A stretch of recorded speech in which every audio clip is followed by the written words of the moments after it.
I'm Miss Joanne from the Berkeley Library, and today we're going to make one of my favorite treats, brownies. Now, if you make brownies from a box, nothing wrong with that. Honestly, I do that most of the time, but there's just something special about making it from scratch. This recipe is so easy, you're going to love it. So, it starts out with a cup of melted butter. I'm not going to drink this. I melted it in the microwave. All over that.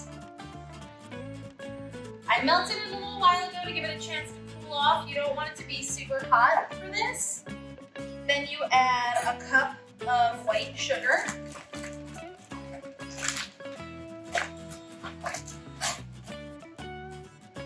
More.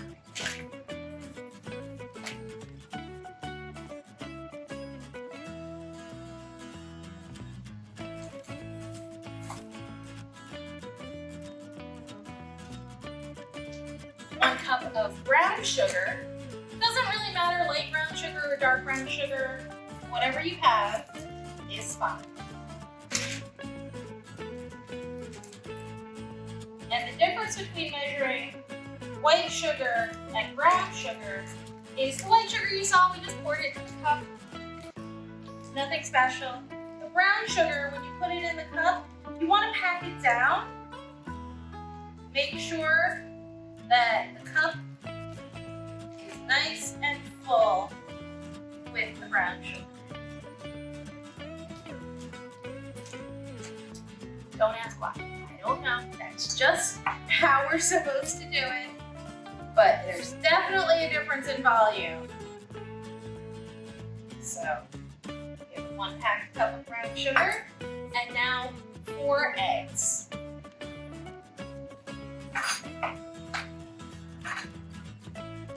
Now, I always like to crack my eggs into a smaller bowl first, just in case there's something wrong with the egg, or in case you get a piece of shell in there. That way you don't feel like you're ruined, you don't have to dig through the whole big bowl. And I didn't even have to dirty an extra bowl to do it. I already had a cup that I melted butter in.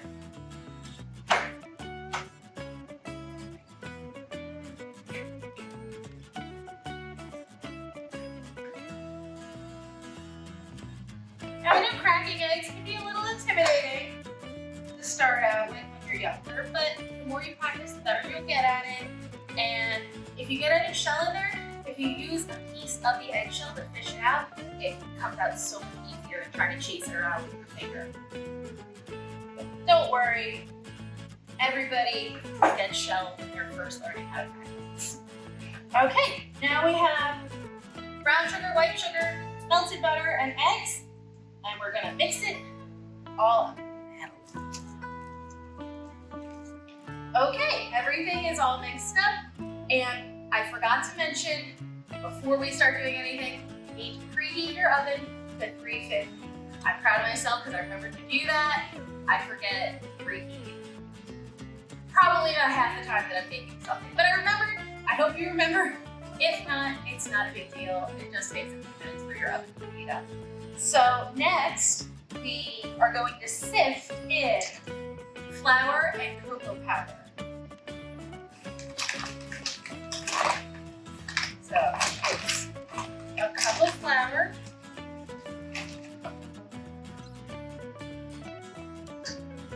and a cup of cocoa powder.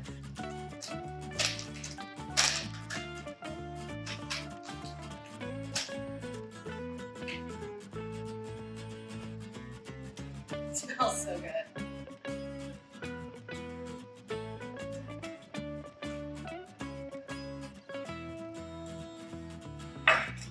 And you just tap it, shake it very gently to make sure you don't spill, and just all the balls.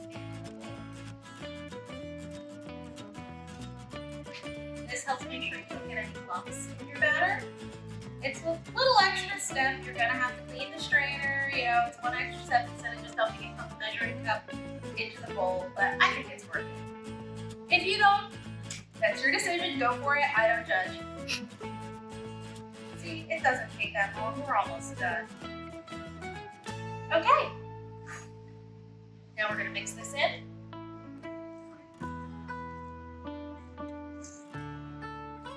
Something else I forgot is the vanilla.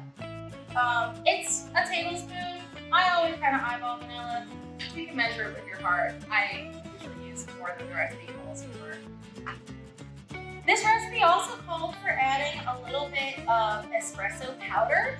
A lot of brownie recipes, a lot of chocolate cake recipes call for using just a little bit of coffee in there. I leave it out because I hate coffee. But if you and your family have the espresso powder on hand and you like that flavor, people say you can't taste it. So I just leave it out.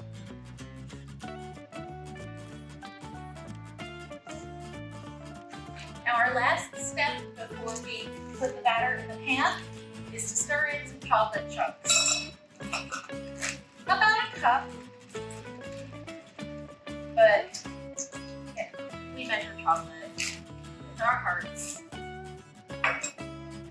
Stirring this in, I love nice little pockets of gooey chocolate in the brownie. If you wanted to add some nuts, like walnuts or pecans, feel free to do that. I bet it'll be good in here. If you had some candy bars, Snickers or Milky Way, or some plain Hershey bar, you can chop that up and mix that in instead of these plain chocolate chunks. You can be creative. All right, time to put it into our pan.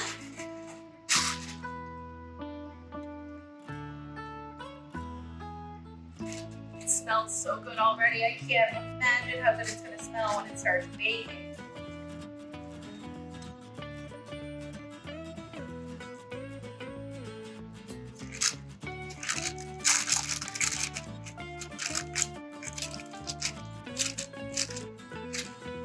Now we're going to put it in the oven. Remember, 350 degrees. The recipe says for 25 to 30 minutes, so I'm going to check on them in about 20 minutes to see how they're doing. Have fun there. We're going to test now to see if our brownies are done. They look done.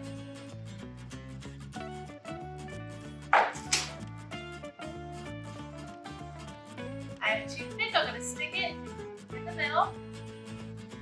Pull it out. Just has a little melted chocolate on it from all the chunks that we stirred in. I also took the rest of the chunks and put them on top. And looks like they're done. Now the hard part is waiting for them to cool off so that we can taste them. The brownies are now cool enough for us to cut them. I'm going to lift the parchment paper out of the pan and cut right into the middle.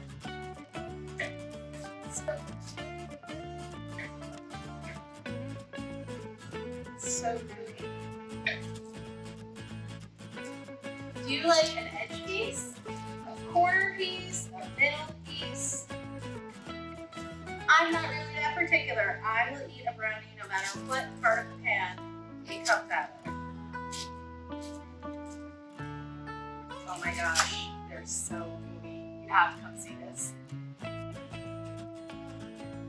They are gooey and delicious. I love a nice fudgy brownie. You can cook it a little bit longer if you want, but the toothpick came out clean, so it told me it was done. And these are just how I like them. I hope you try these at home. They are.